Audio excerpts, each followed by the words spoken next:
It is my pleasure to open the meeting tonight, as is customary, after the election, although we all know what the outcome was.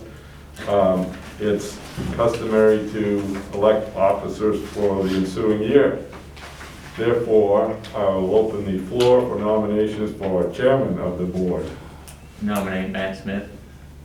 Second. Are there any other nominations? If not, all those in favor of Matt Smith for chairman? We did roll call vote. Yeah. Okay. Mr. Smith? Yay. Mr. Bunker? Yay. Mr. Fogg? Yes. Mr. Bell? Yay. Mr. Landry? Yes. Okay, and I'll turn it over to you for election of the vice chairman and secretary. All right. Well, thank you guys for that. Now take nominations for vice chair. I'd nominate Steve Bunker. Second. Motion and second for Steve Bunker to be vice chair. Any other candidates? Seeing none, ready for roll call? Okay, Mr. Smith? Yay. Mr. Bunker? Abstain. Mr. Fogg? Yes. Mr. Bell? Yay.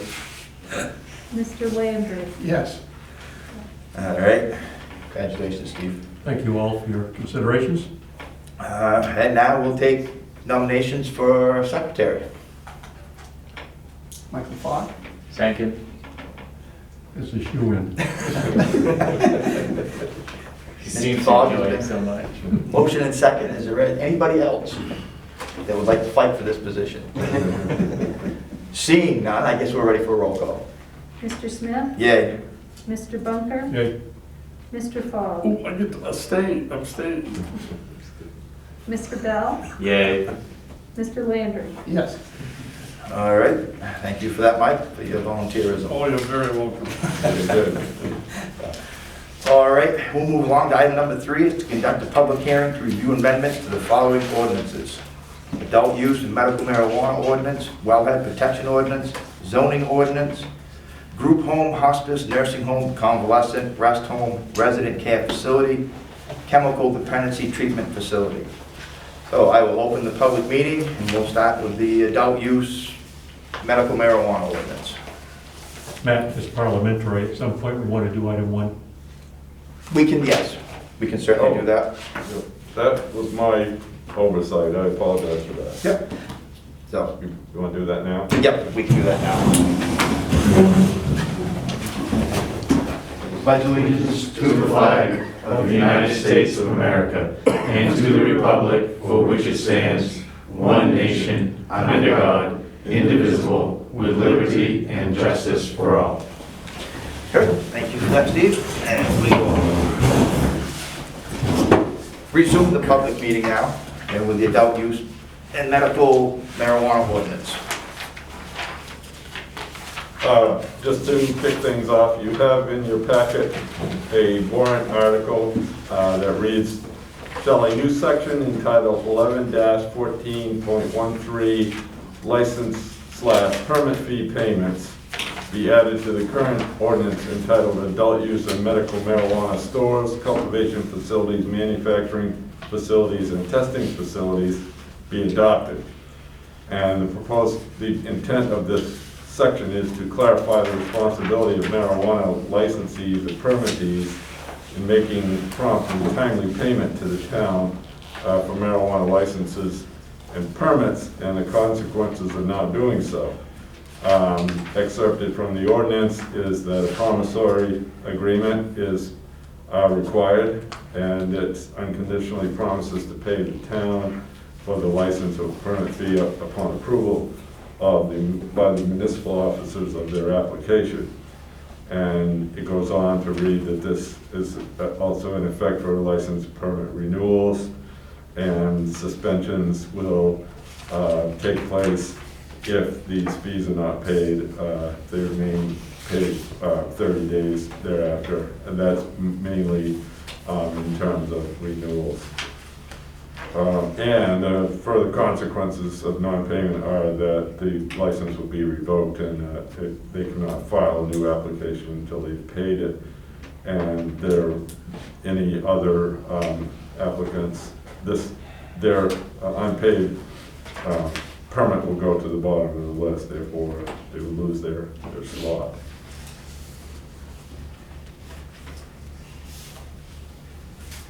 This has been discussed at a previous meeting, so I think you're all aware of it. This is an opportunity for the public to comment. See any members of the public? Don't see any comments? I'll bring it back to the board. Go ahead, Jeff.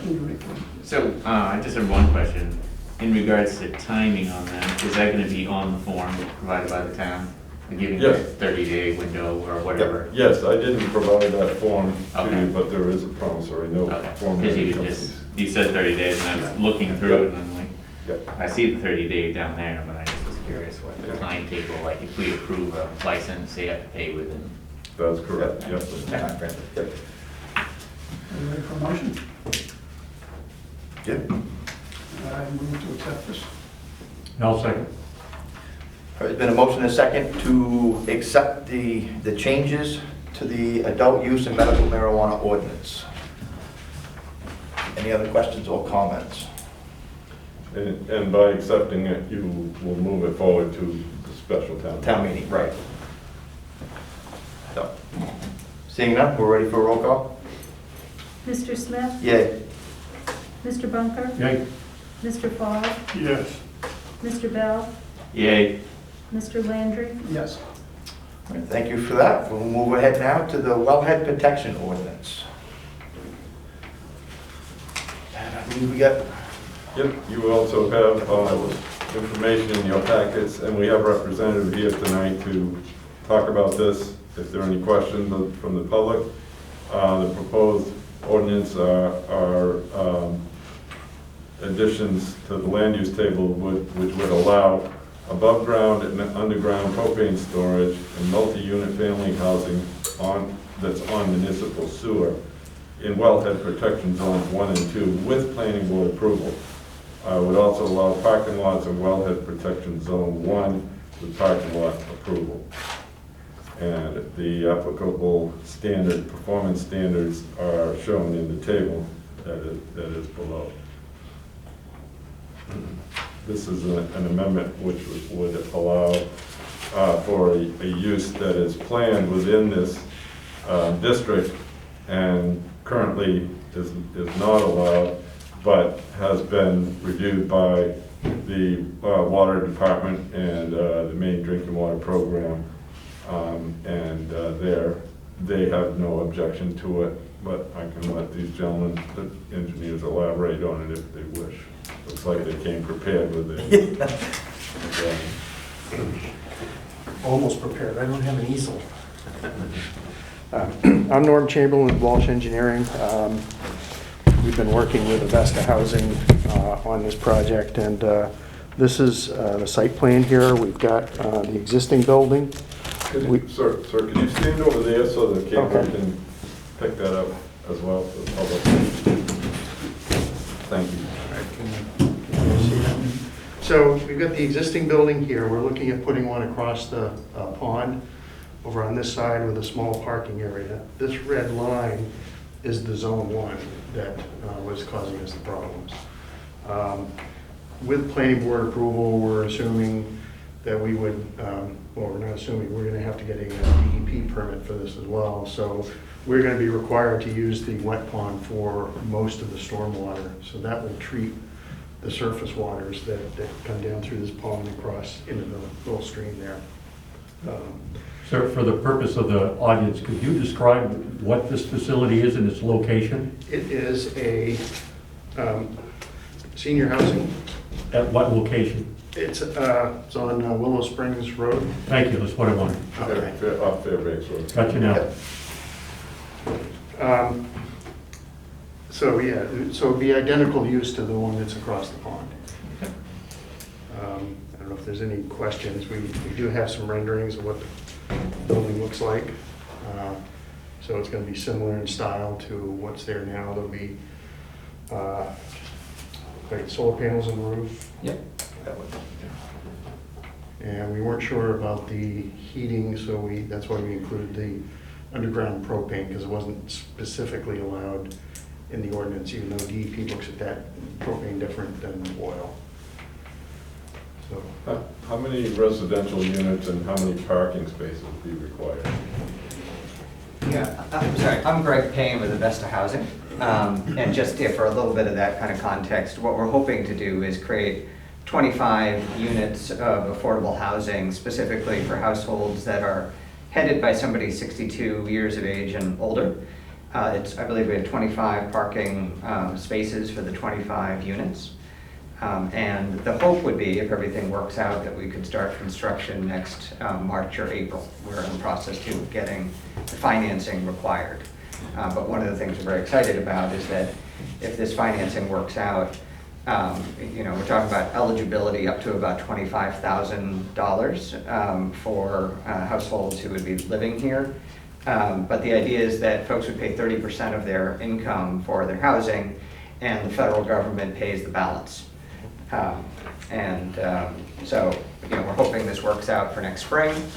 But if you have any other sort of questions about the context of what we're trying to do, I'm happy to try to answer them. Avesta is a nonprofit housing organization based in Portland. We have about 90 properties spread around southern Maine and southern New Hampshire. And our goal is just to provide high quality, affordable housing where it's needed. Thank you. Explain the taxation of the facility. Will it be, Sorry, the property taxes? Yes. Yes, it'll be paying full property taxes. thank you. This would be built with low-income housing tax credits, such that investors are investors in low-income housing tax credits, but they always are paying full property taxes whenever tax credits are involved. Thank you. So excuse me, you have to pardon me. You don't know me, but you gotta pardon me a little bit anyway. I guess I need to know why you're here. You're on the Wellhead, we're talking about the Wellhead Protection Ordinance. So either something isn't suitable to what you need, or you need the ordinance tweaked. this red line here is the Zone 1 wellhead protection area, and the ordinance currently says that multifamily uses are not allowed in that zone, and parking lots are not allowed in that zone, so we were unable to locate it here. But it's really the only location that's suitable on the site. So currently, they're not allowed there at all? Currently, it's not allowed at all.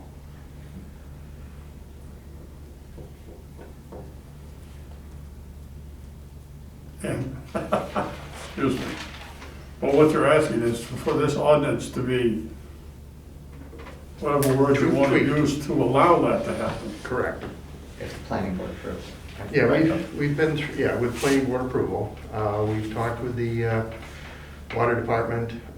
They've had their engineer, Tata and Howard, has weighed in on this proposal, and they've looked at it. We talked to the Maine Drinking Water Program, they've looked at it. With planning board review and proper stormwater treatment, there's really no impact on the wells. The other issue that the Drinking Water Program said was that Farmington's current wellhead protection ordinance is more restrictive than it really needed to be. That the zone was larger than it could be allowed under current rules. But that's a more difficult hurdle because it requires a hydrogeologic study. So this was thought to be the simplest way to do this. And the zoning board did review this proposal, and they were in agreement. And they were what? They were in agreement with it. Okay. Is the facility going to be inclusive of municipal water and sewer? It is. Yes, it has to be, yeah. Okay. But then I'm sure the issue of adequate hydrants is already included in that plan too. Yes. Good, thank you. Yeah, you said next spring was your target date to Yes. begin? That would start. Yeah, we're waiting for is a particular federal program through the Department of Housing and Urban Development, and that application's being submitted in May, and we'll find out in September. If we get that, the CDBG program through DECD is already putting some money into this. We should be, when we hear in September, we should be in good shape to be able to finish design and start construction by March or April. Are you going to wait for the price of building materials to come down a bit before you jump into this? I know we're doing a project at LEAP that should be around 600, but we just got a quote for $1 million. So, Yeah, it's kind of frightening, and cost issues around both building supplies and workforce issues are really immense and problematic, I mean, statewide. I think we're kind of in this place where we're committed to building housing where, it's needed and local communities want it. And yeah, I mean, the hope is that we're not looking at a 50% lumber spike when it comes time to actually get bids. And that's unfortunately this sort of uncertain environment I think we're gonna be in for a little bit. But we're committed to moving forward and hope that we don't encounter something so bad that it puts the whole project on ice, yeah. yeah, well, good luck. I certainly hope it works out for you. Thanks. But was this, I know when they first came up with Willow Springs, there was a 3 or 4 phase plan to come up with. Is this part of the original footprint? It fits into that. That's why this road dead ends here. It's designed to keep going up, Right. up the hill, and there could be some more development up there at some point. Okay, yep, I was just curious. All right, any more public input or input from the selectmen? Ready for a motion? I think so. I would so move approve of the wellhead protection ordinance as amended and go forth to special town meeting. Second. There's been a motion and a second to approve the wellhead protection, the amendment to the wellhead protection ordinance, and to move it ahead to the special town meeting. Any more questions or comments? Seeing none, we're ready for a roll call. Mr. Smith? Yay. Mr. Bunker? Yay. Mr. Fogg? Yes. Mr. Bell? Yay. Mr. Landry? Yes. Thank you for that. Thank you, gentlemen. Thank Thank you, gentlemen. Sure we'll see more of you in the future. We hope, yes, thanks. And now for the zoning ordinance definitions. First one is the group home, hospice, nursing home, convalescent home, rest home, residential care facility. And you can see with the format that's in front of you, the existing language is there and the new language is shown as underlined. The existing language is stricken. So currently the definition is a housing facility which is approved, authorized, certified, or licensed by the state. This includes community living facilities, foster homes, immediate care facilities, halfway correctional facilities, mentally handicapped facilities, adult daycare facilities, and facilities for the developmentally disabled. The new language says the housing facility which is approved, authorized, certified, or licensed by the state board or agency that regulates the purpose of the facility involved. Examples include, but are not limited to, Department of Health and Human Services licensed community living facilities, foster homes, intermediate care facilities, mentally handicapped facilities, adult daycare facilities, and developmentally disabled facilities, and Maine Department of Corrections licensed halfway correctional facilities. Neither a license issued by the state fire marshal, state health inspection program, state electrical inspector, plumbing boards, nor any other license that is not directly related to the purpose of the facility involved constitutes sufficient approval. And this amendment is just to tighten down the requirements for these facilities to indicate that it's not as simple as having a permit from the state fire marshal, for example.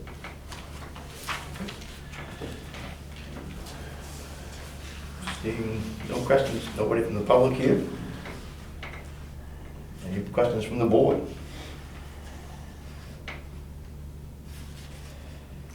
If not, I guess we're ready for motion. I make a motion, we go ahead and approve this. I'll second. Been a motion and a second to accept the changes in the zoning ordinance following definitions of group homes, hospice, nursing home, convalescent home, rest home, and residential care facility. Any more questions, comments? If not, we're ready for the roll call. Mr. Smith? Yay. Mr. Bunker? Yay. Mr. Fogg? Yes. Mr. Bell? Yay. Mr. Landry? Yes. Thank you for that. And now we'll move along to the chemical dependency treatment facility. And again, this is just tightening up the definition of for these types of facilities. Currently, it reads a state licensed facility for the treatment of chemical dependency. The new language is a facility licensed by the Maine Department of Health and Human Services Community Services Programs through the Office of Substance Abuse to treat individuals for drug and alcohol abuse. Treatment shall include, but not be limited to, psychological counseling and supervised medical detoxification programs utilizing substitute medications such as Suboxone, Methadone, Naltrexone, and disulfiram. Disulfiram. Something.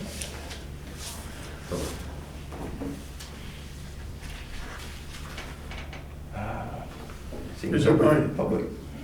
Just for clarification, is the ordinance as it read before simply what was scratched out? Yes, exactly. Yeah. Very short and very, okay. Yes, exactly. Not very descriptive. Yeah, I understand. Do we want to list the medications? As this is something we're gonna have to constantly chase. That's the only thing I question. Well, I know it's a such as. right, include but not limited to. The zoning board felt that it was important to list some of the medications that are used in the treatment of dependency, chemical dependency. Okay. Could we just change a little bit of language in utilizing substitute medications such as, but not limited to, those four? I'm not gonna pretend to say them. Well, I think before they had used the term such as, but in legal terminology, it's preferable to use including but not limited to. Okay, and that works. So I'm just a little nervous that could be construed as it's those four and that's it. And No, I think that's, when you say not limited to, then that, it indicates that there can be other substances. If you say such as, then that kind of indicates that they have to be similar to those substances. Okay. And there may be new treatments that are not, different chemicals, different medications altogether. right. No, I understand that. Okay. Sure. Good. Does this apply to inpatient and outpatient treatment facilities, or is there any limitation to if I wanted to open up a substance abuse house? I think those stipulations are found elsewhere in the zoning ordinance as to whether they are, they're that type of facility.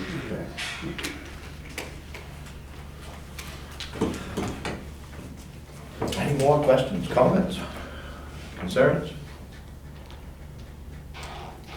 Seeing, I guess we're ready for a motion. There is one. I move acceptance of the amended warrant article reference chemical dependency treatment facilities in the zoning ordinance and move it forward for special town meeting. Second. Got a motion and a second to accept the change in zoning ordinance definition for a chemical dependency treatment facility. Any questions, comments? Seeing none, we're ready for a vote. Mr. Smith? Yay. Mr. Bunker? Yay. Mr. Fogg? Yes. Mr. Bell? Yay. Mr. Landry? Yes. Thank you for that. And with that, I'll close the public meeting and move on to item number 4. That's to approve an expenditure of $6,642 from the police computer equipment reserve account to purchase parking enforcement system. Well, thank you again for having us. Just as a prelude, this is a discussion that started as the result of a community member expressing concerns about not just the parking enforcement in general, but in particular chalking of tires and constitutionality questions. I think we resolved those by consulting with the district attorney's office, the attorney general's office. No issue. However, it did make us look at how we're doing what we're doing and identified quite a significant number of actual efficiencies that could be gained by using some technology to kind of move toward a better practice. It eases the concern, it should ease the concerns that people have for the constitutionality, in particular chalking the tires. And again, I mean, our enforcement goes far beyond just that, but, you know, over time use. But Deputy Chief Cody actually did a ton of research, spoke with, I think it was at least, 3 or 4 companies, received quotes, and I'll leave it to him to kind of explain a little bit more what the next steps are and what we're proposing. So I'm not sure what you got in your packets, but I did reach out to 3 different companies. One of the companies, the quote came in way higher than the others, and it didn't offer the some options that we were looking for, such as online payment and entering of paper tickets after the fact. If we chose that parking enforcement system, we would have to use strictly that parking enforcement system for all our parking tickets. The other 2 do offer online payment options as well as back entering tickets. So for example, if we have the night officer out doing nighttime parking enforcement and they don't have the ticket machine itself, we can back enter those tickets later on. What I really like to, so the one I would suggest is the one from United Public Safety. They recommended that we purchase our own handheld device through our cellular carrier as opposed to getting one through them, because they said we can get it cheaper not through them, which I thought was pretty nice of them to say that. It also offers, so the online payment, as soon as that ticket is issued, it is in the cloud, and there'll be a QR code printed on the ticket, and the person can pay. All they do is scan it with their phone and pay it immediately. They don't even have to come back to the office to pay it. It's instant. They offer online parking ticket appeal application forms. Instead of coming into the office to fill out the parking ticket appeal, they can do it online. Several options, and with this solution, there's lots of other things that can be added later on, not just for us, but for code enforcement, for other building inspections type of things. This is a very expandable system, and the price is, as you have in your packets, it's $6,642 for the first year, and then it's $2,900 a year and some change afterwards for the licensing. What about any updates to the system? Is that included with the annual cost? Yes, that's included in the annual cost. And so to address, I forgot to address the chalking. What this system does is it's called digital chalking. So the parking enforcement officer would go out and he tells the machine what street he's on, and this is something we can talk about later, but either if we had the spaces numbered, he could say I'm at space number 1 or space number 25, whatever. And then he would take a picture of the front driver's side tire, and that would mark the position of the valve stem of that tire. And then 2 hours later, he would go back and take another picture of that tire. If it's the same license plate, he would put the license plate in, take another picture of that tire, and it would tell him if that tire has moved or not. Because the likelihood of that car moving that spot and going somewhere and then coming back to that exact same spot and having the valve stem in the exact same position it could happen, yeah, but it's very unlikely. So that's how the digital tracking works, as well as as well as it uses GPS coordinates and date and time stamp on the photo. Good. Thank So you. that's how we get around that's the digital chalking part, so we eliminate the physical chalk mark. Yeah. And how, 'cause I know it's gonna come up, taking a picture of the license plate. No, Or not a picture, but you enter the license plate into the program. Take a When does picture of that the wheel. clean itself? Say that again? Will that hold on to that information, or will that clean No, itself so out? this is not gonna be connected to any type of, yet, because they don't have a connection to the state database, so. Okay. If, It's not a license plate reader. right, it's not an LPR. Right, okay. It could be, but it is not, because they don't have a connection to the state. Okay, And that's not something we want. We just want to issue the ticket, so the parking enforcement officer is going to put license plate, color, make, model, and then the picture of the tire. And then Okay. when they go online to actually pay their ticket, they'll see the photo of their tire, date and time stamped. It's not a picture of the license plate. They're okay, not- no, I just, because I know that will come up. Absolutely, That yeah, no, will I, have information undoubtedly, no, and it is that, so- not that. So you can't run a license plate unless you have probable cause that a crime's been committed, is that correct? No.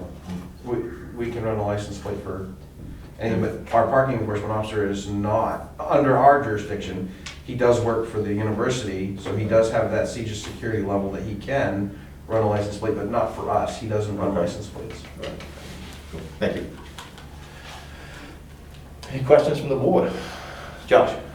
So, I guess it's not necessarily the initial cost so much to me, it's the ongoing Mhm. annual cost of any program. And we all know that 2988 is now, but next year or the year after, or Well, so, it seems like all this technology increases in cost over time and it just adds one item to another to the budget. My question is, so, I guess explain the efficiency factor, other than obviously somebody can go online and pay it. I get that part, they don't have to go down to the police department and pay the ticket. sure. So I get that, but, I mean, then we're not saving efficiency by personnel, he still has to be there, Correct. still has to fill out this slip. Well, on the device, and then it prints off the. Right, and then he puts it under the Yep, correct. windshield wiper. I mean, it seems like the chalk is pretty cheap to me, but, Oh, yeah, and it's no, legal He just, still. he just mentioned something I completely forgot. They can automate the sending out of delinquent notices for us. So that eliminates Karen from having to do, our office manager, from having to generate those letters, stuff envelopes, and then I bring them over here and feed them through the stamp machine. They will do that for us for $1 per, I think it's $1 per letter plus the stamp. So we typically send out 20-ish or so delinquent letters every month, and it takes Karen approximately, an hour or so to generate those letters, stuff the envelopes, because she has to generate that report, and then, so that is another efficiency feature that they will do for us automatically. And is that included in this cost? Well, except for the cost per letter. That 2988 does not cover the cost per letter. It's, is it 50? No, I think it's $1 per letter plus the stamp. So $20 plus another $3 or $4 in stamps. They take care of the delinquency notices for us, which is another efficiency. Another efficiency for our parking enforcement is he doesn't have to fill out. He doesn't have to. He punches all that information in. And he carries a printer around with him and does that. So he will be able to, he'll be quicker at timed parking enforcement. So he's still gonna be out there, but timed parking enforcement now, he usually works 4.5 to 5 hours, chalking tires, and then he checks for other parking violations, and then he goes back around and he's filling out all those tickets. That will be reduced greatly. How dependable are the device and the printer, how are they gonna hold up in February? According to the sales rep, it should be fine, as long as Drew carries the device, on an inside pocket, and the printer should be fine. And it's in like an Fog auto up. box or a. Yeah, it'll be in an auto box. The printer's a thermal printer, it prints on thermal paper, it doesn't have ink. Essentially, it's like an oversized cell phone, and then you put it in, it actually is a cell phone. And, and then it's just a matter of putting it in a watertight case. Are we gonna have a backup? I don't think we'll need a backup. We may need a spare battery for the phone if the phone, I don't even know if it's a sealed unit or not, but, External charger or something. Shouldn't be an issue. You'll come back and charge it every day. yeah. Replacing chalk, okay. The issue with the chalk is, I think the public is becoming more and more aware of this Sixth Circuit Court of Appeals decision that found it to be a rule that it's chalking tires is a Fourth Amendment violation of unlawful search and seizure. And we have had citizens in town that have complained to us loudly about placing chalk on their tires. I'm glad I haven't heard that one yet. Oh, yeah, it's. And it's kind of a little bit convoluted as well, you know, the finding, it was actually sent back down to the lower courts, so it wasn't an actual finding declaring it unconstitutional, and then from one circuit to the next circuit, whether it's applicable. Anyway, it's not an issue for us. Could it be someday? Yes. I mean, time parking enforcement by chalking conceivably someday, you know, could become an issue. But it's not presently, but there is a lot of discussion about it nationwide. And a lot of communities are already going to systems like this.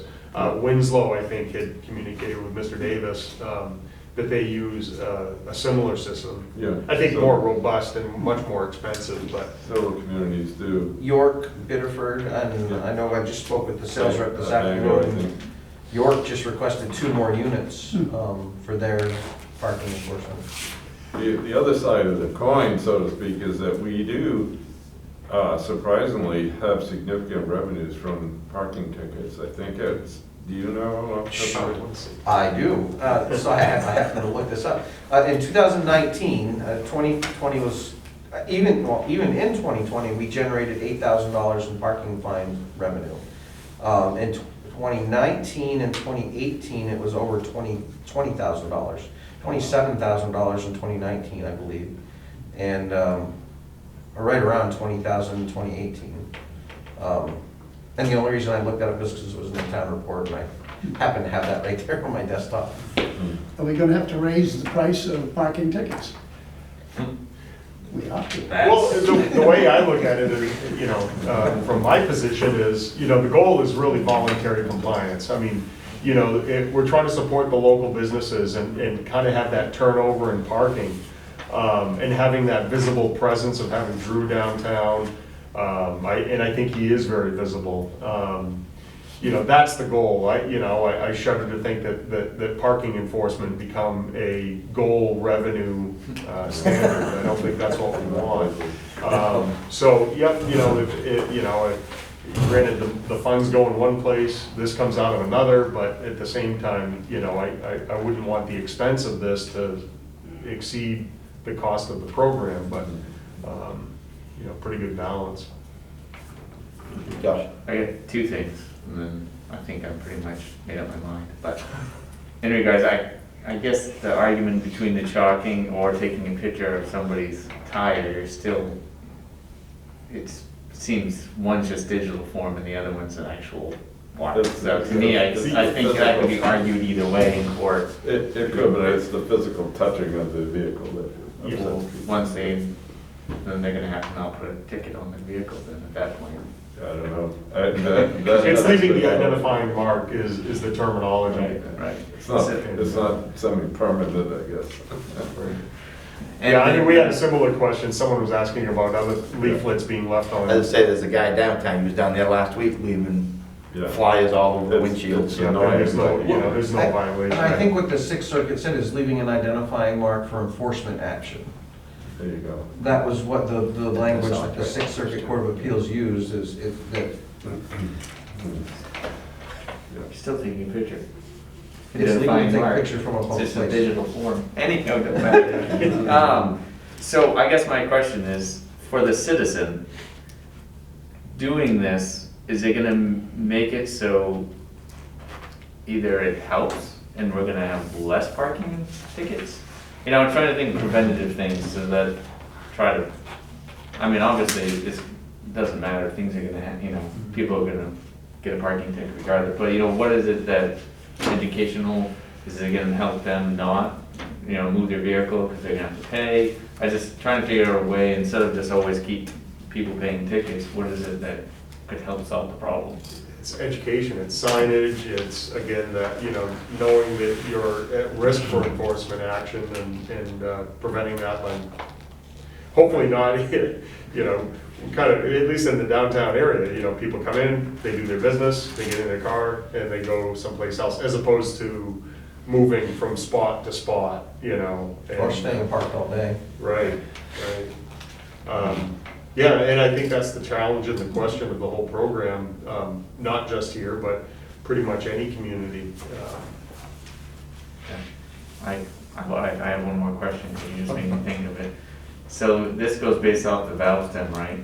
So what prevents, because I know with the chalk line, there was also the talk about people just moving and then parking to the other side of the street. So Right. now if they do that, or move and they move 2 places down, were they getting tickets before, if the chalk hadn't worn off? So, no, the Okay. chalk, well, If you pulled out and literally moved into the next space. so that's a inside- separate violation, we do have a shuffling, or no shuffling ordinance. So that would be on, and this is gonna make it easier for Drew to enforce that violation, because it would be on Drew to remember, okay, that car, I remember that car was parked here 2 hours ago, now it's parked here. Now he's gonna have a geotag of the, you know, with the license plate saying, okay, yeah, that car was parked here, and now it's parked 2 spaces down. I don't think we've actually ever written a shuffling. That'd be a tough one to It's gonna be a tough- investigate. and I can't say they prove. might be off by heart, because the person could have left town, come back, and just have them parked in the spot. Yeah, That's, they could. it's in the ordinance, I don't think we've ever written it. I just was curious, because I know with the chalk, I mean, obviously, some people like, oh, it's in my vehicle, the chalk hasn't worn off, or whatever, so I'm just like, anyway. Having had business right in the middle of downtown, I've seen all of the tricks, and I know Yeah. what they do and how they do it. If I leave my vehicle in the same place all day, I get 1 ticket. If I Correct. move it, I could get 2 or 3 tickets. And Well, we people, need to increase the That's cost still of an the expensive ticket. parking spot every day, you're paying for Maybe it. we should have Drew come talk to you and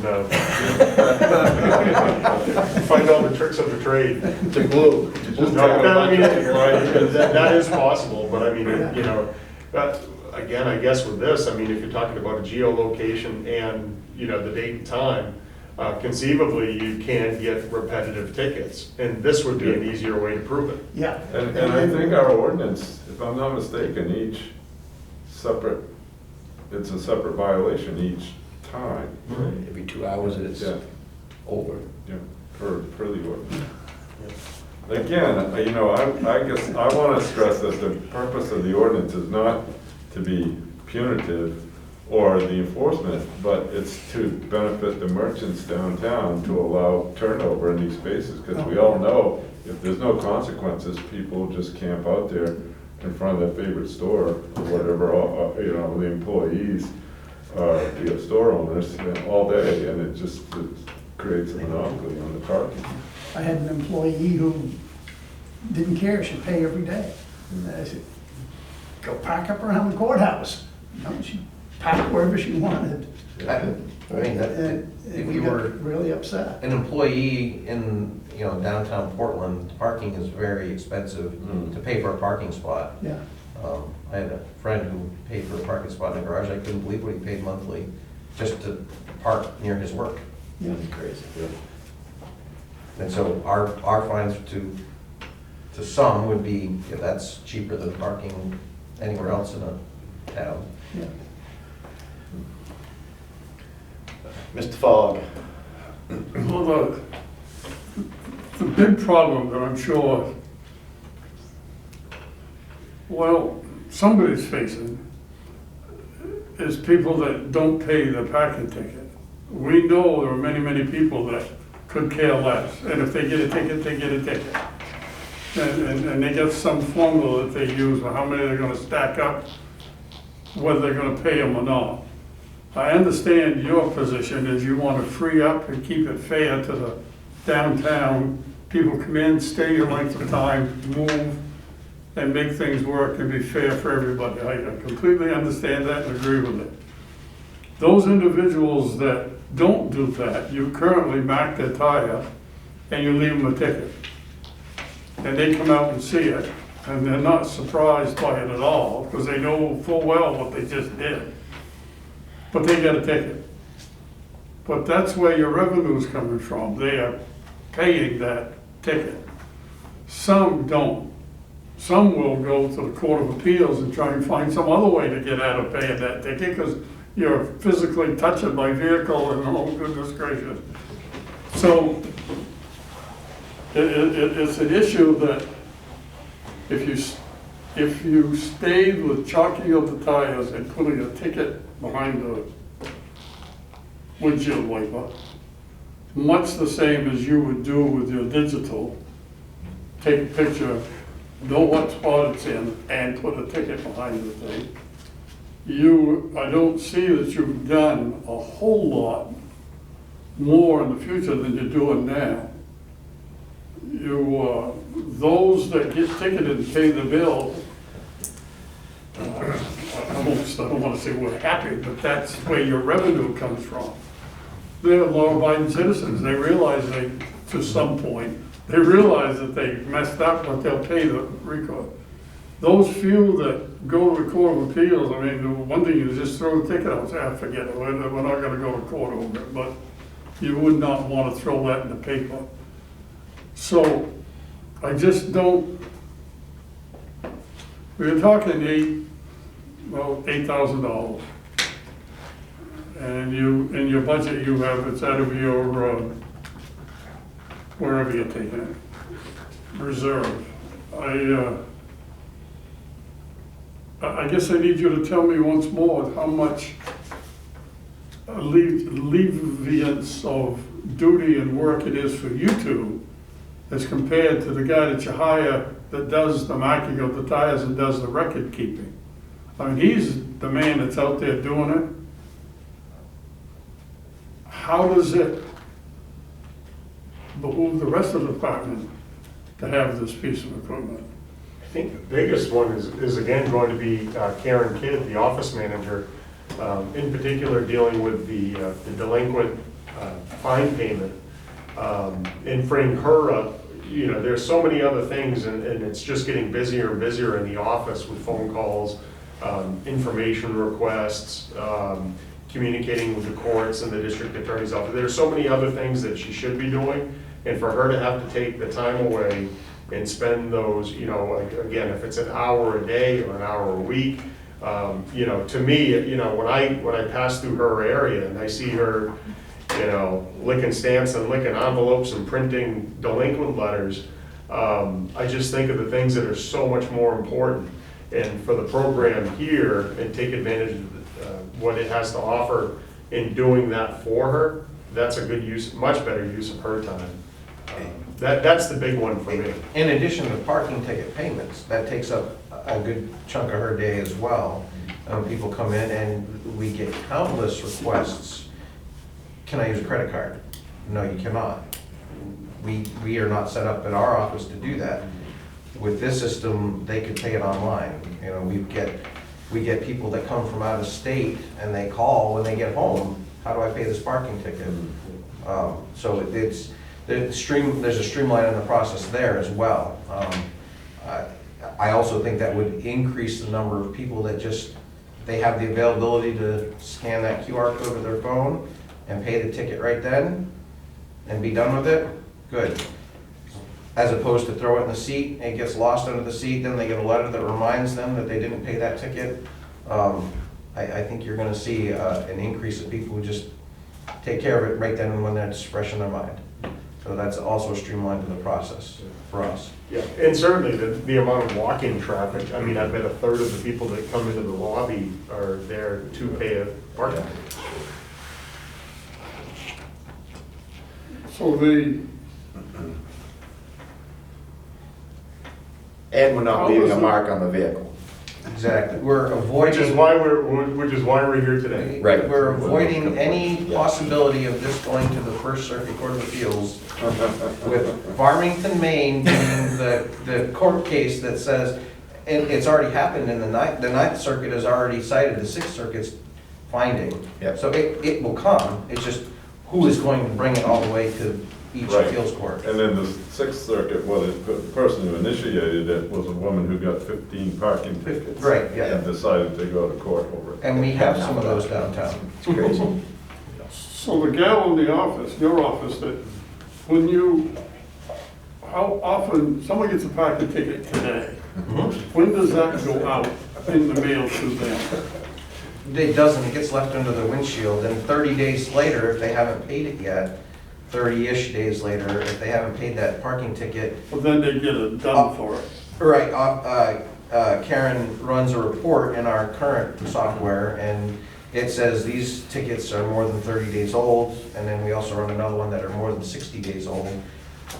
It doubles the fine, and then produces a letter that we created back in 2012, that says, hey, you got a ticket, this is the date you got the ticket, this is the ticket number, the fine is now doubled, you need to pay that, or you could be summoned to court and face a civil violation. So the mailing from the new system would work how? So what we would do is they would have to work with the state in order to be able to run the license plate so that they could generate the addresses to send the letters to. But they would take care of that. They would automatically, after 30 days, if the ticket's not paid, they would send that letter out. But that's not under the annual No, cost. no, that would cost basically $1.50 per letter. $1 plus 51 cents for the stamp. And we're already paying the 50 cents, 51 cents. Which, yeah, right, we're already paying that. That's all I have at this time. Okay, sir, thank you. I do have another 2 questions. So how else do they do this in different places if they write it down? So if they chalk the tire, he's also obviously chalked the tire, but he must write something down of what that vehicle was at any point in time. So he just chalks the tire and keeps walking, and then he comes back and checks to see if the chalk's there. Okay. Do they, in other places, do they actually like write license plates down? Do they have a form they fill out, do you know? That I don't know. I just was curious, like if there's just something simple like as that, like license plate, whatever was here, and he just keeps walking. Just wondering if, I mean, that is doable, but not defensible. So it would be with the. I just would wonder. Yeah, no, with a picture of the, with a picture of the tire, that's evidence. It shows right there. They can look on, when they log in to pay that ticket, they see, yep, there's my tire twice, in 2 hours apart. And the other question I have, which seems more of a cost effect, with when the person goes to pay online, obviously they can pay online, but there's a fee associated to that this company's taking of the ticket. I'm assuming they have a convenience fee of some sort. Well, I'm assuming it's just like any credit card, you Right. swipe a card, we're paying that fee, not the consumer. No, No, it's usually added right on top. the consumer will pay, like, so when somebody buys one of our crash reports online, we're selling them through Carfax now, I believe. Carfax gets a convenience fee for the person who wants to buy that crash report. We get the report fee, which is $10, and then they charge whatever they Right, want. but we're generating revenue from the fact that the person is just like upstairs in the town office, we have, the resident comes in, has to pay the difference. The 2% fee, The right? 2% because fee. The So- taxpayers can't subsidize it. What I'm just wondering is, in this, when the consumer goes to swipe the credit card, are we picking up? No, we can't. I mean, we would be subsidizing, the taxpayers would be subsidizing that fee. So we But in don't. this, is that coming out of that? No, No, that's what Shane was just saying, no. no, they pay a convenience fee for On paying top. online. Okay, so that's how that, I just want Right. to make sure I. Yeah, no, we don't pay that fee. Okay. We would get, and I'm not sure what they charge, I don't know if it's in the literature or not, but we would get the parking fine, and Okay. then the company Thank you. would keep the convenience fee. Do you have any idea what that is? Let me see if it's in there. I'm just wondering, are we adding more cost to the, Oh. you were talking like 2%, 1%? Yeah, It's 10%, for the transactions that we do upstairs, it's 2%, so I expected something similar. I would expect, but I don't want to say for sure, but I remember the number. It's $3. $3 per citation paid online. I just found it. Flat fee. Right, If they'd like to avoid that, they can come into the front desk like you do now. right. Yes, they certainly can, and we can mark it, that's another, yes, they can pay in person, in cash, or with a check, and then we can log in and mark that ticket paid in person, if they want to avoid that $3 charge. Josh asked a question, but I couldn't hear the answer about the guy that currently marks the tires in his little piece of paper. What kind of information does he take down? That's what he asked about. He just chalks the tire. So he starts at a certain time, and this is the way I was taught, and this is the way I taught him. I start at the same place, at the same time, and I mark the time down, I know what time I started, and I go and I chalk all the tires in a certain pattern. And then when I finish, I look at the clock and I say, okay, 2 hours from now, I'm gonna come back around and look for chalk marks. And then I start at the same place and I go in the same pattern and I look for chalk marks. And that gives them more than 2 hours. Oh, no, I understand that. Yeah, It's but when I you don't come write across anything the down. one that's been there more than 2 hours, Mhm. and he's gonna issue a ticket, Mhm. then what information does he take down? License plate, state, So that's what he asked, but I didn't hear what the answer was. So he does take the license plate, so he can identify that Yep. vehicle. make, model, color, license plate, and location. Okay. Sorry, I didn't understand your question. And again, overtime parking, chalked tires, there's only one of, however many violations there are. 20, there's- And he Sounds like does this will write. be something that you'll expand as time goes on, you'll expand this program Well, then, he as can it use. fits us. He can use this cart program for all the other parking violations as well. Because he doesn't just hang out while he's waiting for the 2 hours to run through. Right. He checks other parking areas for no parking violations or park the side or left wheel to curb. He does many miles every He does. time he works. Yep.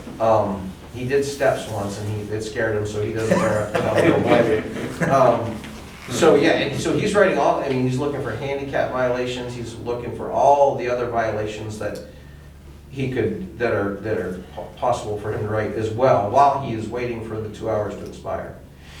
Yep. Does he get a cut? I He didn't, earns a wage. He doesn't get a cut of them. No. oh gosh, no. He likes it for the exercise, actually. This brings up painful flashbacks of my first years in the department. I just assumed to be on this, unless you think we haven't beaten this to death enough. I'm ready to make a motion. I would second it. Memory that one. I would so move to approve the expenditure of $6,642 from the police equipment computer reserve account to purchase the parking enforcement system from, which we would do. United Public Safety. United Public Safety, thank you. Second. There's been a motion and a second to accept the United Public Safety bid at $6,642 with the annual cost of $29.88 for the purpose of parking enforcement. Any other questions? If not, we're ready for a vote. Mr. Smith? Yay. Mr. Bunker? Yay. Mr. Fogg? I'm gonna go with Blake Shelton and vote my gut. I'm gonna say no. Mr. Bell? I'm gonna say no at this time. Mr. Landry? All the work they've done on this, I'm gonna say yes. All right, well, thank you for that. That's a 3-2. So, Thank you, gentlemen. yes, and thank you for that. No problem. Moving right along to item number 5, to award the bid for street striping and crosswalk painting. Richard? You have the bid tabulation in front of you, and again, this year, the only bidder was Lucas Striping, although we send this out for a dozen or so bidders. This year, we did it a little different, with a 3-year contract, so that we don't have to do this every year. We can get one bidder each year. And I don't know how he's able to do this, but he's held this price for 3 years. It's slightly over a budget for this year by $1,965, but at least we know for the next 2 years what exactly to budget for. So my recommendation is to award it to Lucas Striking. I make a motion, we approve it. I'll second that, with just the fact I wonder if he increased it a little bit, just to cover himself for the next couple of years. It might be. I heard a rumor that the price of the paint had gone way up because it was stored in a warehouse in Texas and froze up. So we thought we might get an even higher increase. That surprised me. Oh, sorry. You would think your paint would freeze in Texas. Lots of things froze in Texas that they didn't expect. This is true. All right, there's been a motion and a second to approve the bid from Lucas Striping from Reedfield, Maine for $24,965.32 for the next 3 years at that price. Any other questions or comments? Seeing none, we're ready for a vote? Mr. Smith? Yay. Mr. Bunker? Yay. Mr. Fogg? Yes. Mr. Bell? Yay. Mr. Landry? Yes. Thank you for that. Item number 6, to schedule a special town meeting for May 25th, 2021. And this will be on the ordinance amendments that you just reviewed tonight. I do have a warrant ready for you. I will have one ready for you to sign at the next meeting on May 11th. And likely we'll schedule this special town meeting for downstairs at the community center on the off chance that we have a crowd show up. Just need your approval to go ahead with that date. I so move to approve. Second. Been a motion and a second to approve a special town meeting for the date of May 25th, 2021. Mr. Smith? Yay. Mr. Bunker? Yay. Mr. Fogg? Yes. Mr. Bell? Yay. Mr. Landry? Yes. Thank you for that. Item number 7, to appoint zoning board alternate member Kyle Terrio to full membership until June 30th, 2021. Mr. Terrio is already, as you can see from this, an alternate member. And now there's an opening for a full membership with the resignation of Adrian Harris. And he would be filling out Adrian's term, which expires this June, and then he would be eligible for reappointment to a full 3-year term. So he does wish to serve, and he's been an active member of the zoning board, and therefore he would be. So moved. Second. Been a motion and a second to approve the zoning board alternate member Kyle Terrio to full membership until June 30th, 2021. Roll call, please. Mr. Smith? Yay. Mr. Bunker? Yay. Mr. Fogg? Yes. Mr. Bell? Yay. Mr. Landry? Yes. Thank you. Item number 8, to approve a cemetery lot conveyance. And this is for 2 graves on the northeast corner of Fairview Cemetery, grave number 5 and number 6. And this is granting to Cindy Silva, S-I-L-V-A. So moved. Second. Been a motion and a second to approve a cemetery lot conveyance. Mr. Smith? Yay. Mr. Bunker? Yay. Mr. Fogg? Yes. Mr. Bell? Yay. Mr. Landry? Yes. Thank you for that. Yeah. And we'll move along to item number 9, is to approve the minutes of April 13th, 2021. So moved. Second. Been a motion and a second to Sorry, approve the who's minutes of, second? Who's second? I did. Steve. been a motion and a second to approve the minutes of April 13th, 2021. Mr. Smith? Yay. Mr. Bunker? Yay. Mr. Fogg? Yes. Mr. Bell? Yay. Mr. Landry? Yes. All right, and item number 10 is discussed other business. Richard?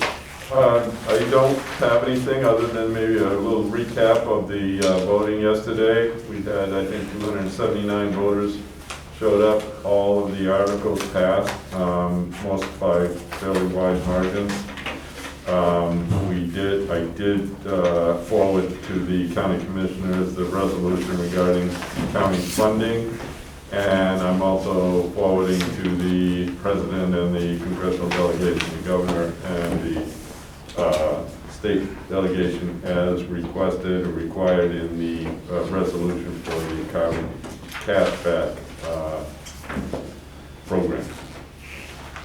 So, and the Stinchfield Road is now discontinued. I have informed the Public Works Department and will be recording a certificate of discontinuance in the Franklin County Register of Deeds. So we are now relieved of that burden.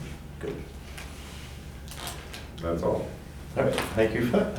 Go ahead, Josh. In regards to that, what was the outcome of the school board vote? Wayne Kenny was reelected, and Gloria McGraw was elected by a 5-vote margin, I think, over, what was the gentleman's name? Vaughn. Were there any items, budgetary items that were lopsided or stood out?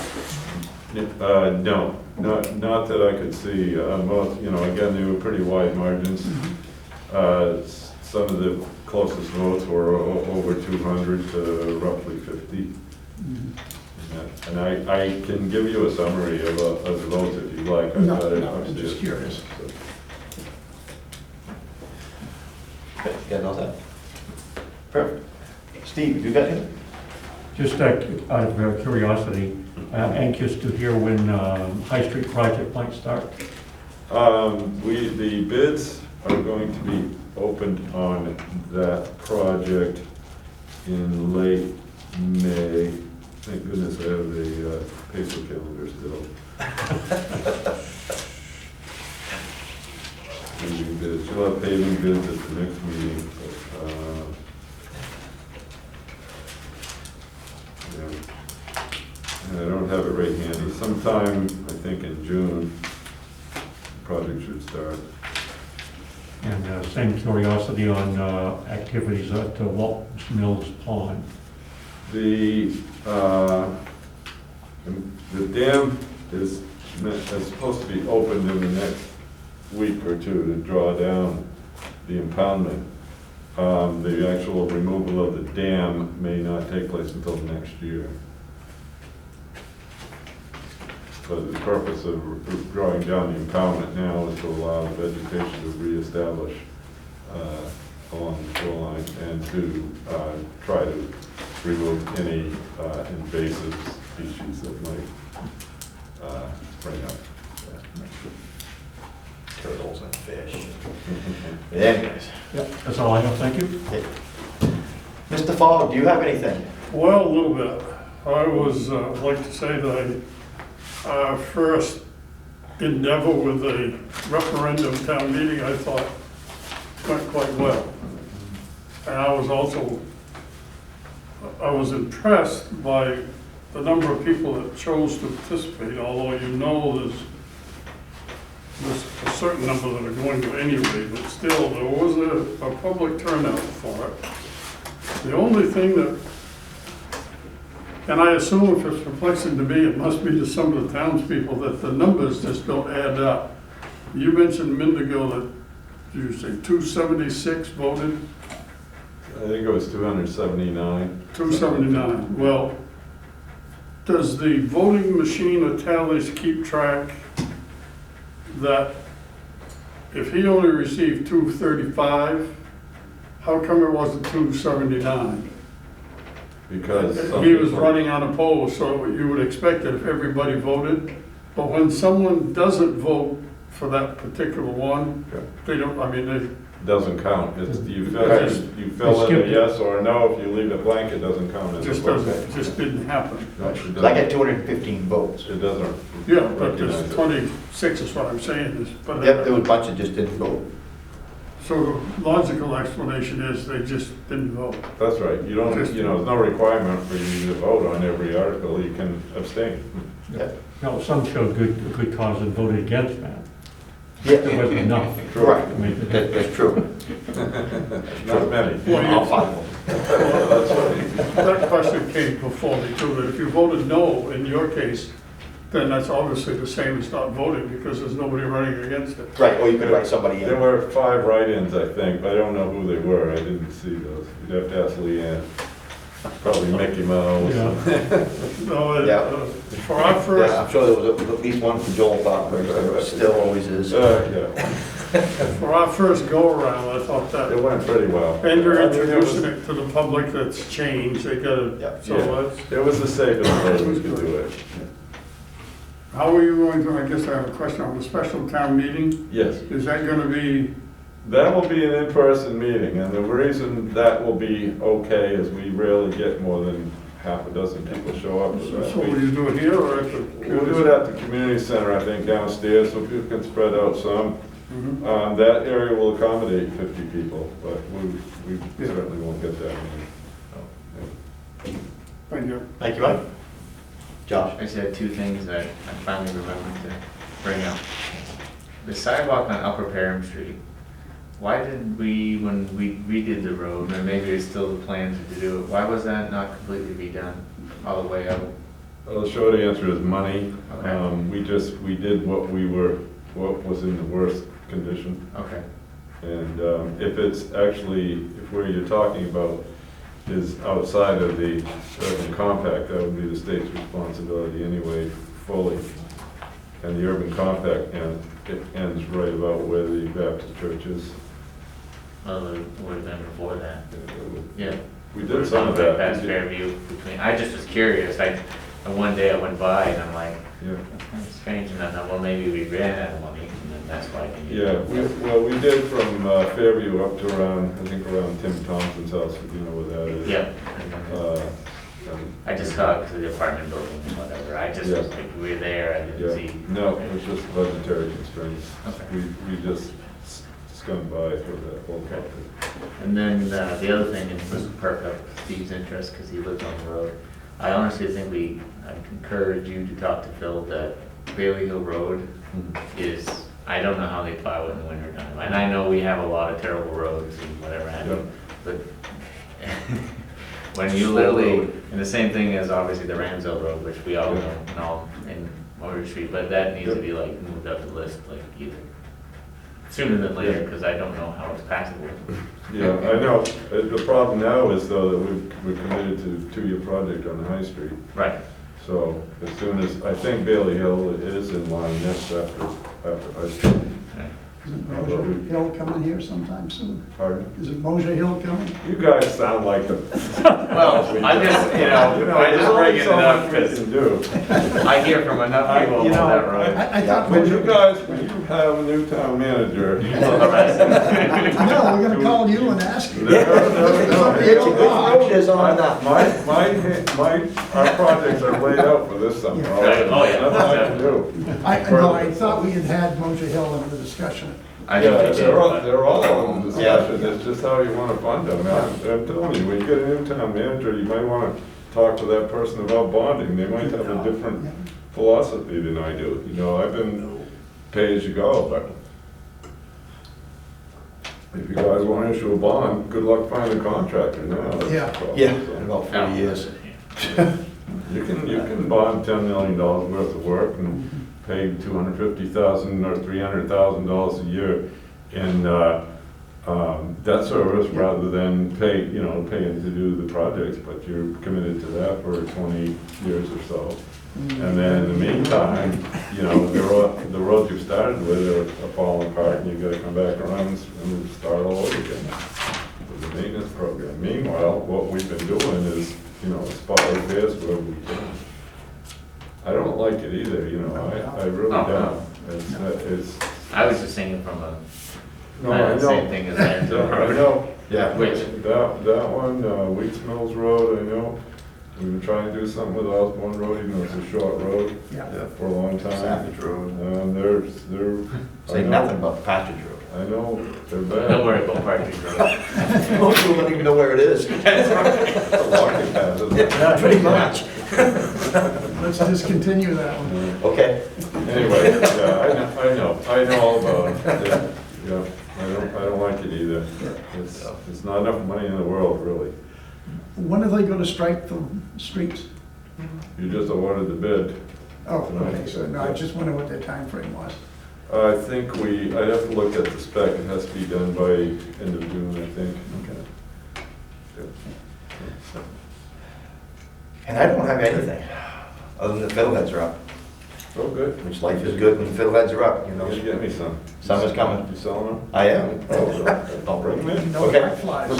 No, yeah, no black flies yet. Not yet. Yet. Wait They're till the coming. wind stops. That's right. Motion to adjourn? Second? Been a motion and second to adjourn. Cindy? Yes, I'm working it. Take your time. Yay. Mr. Bunker. Yay. You're brave at night. Mr. Falwell. Yeah. Mr. Bell. Yay. Mr. Landry. Yes. Thank you, folks.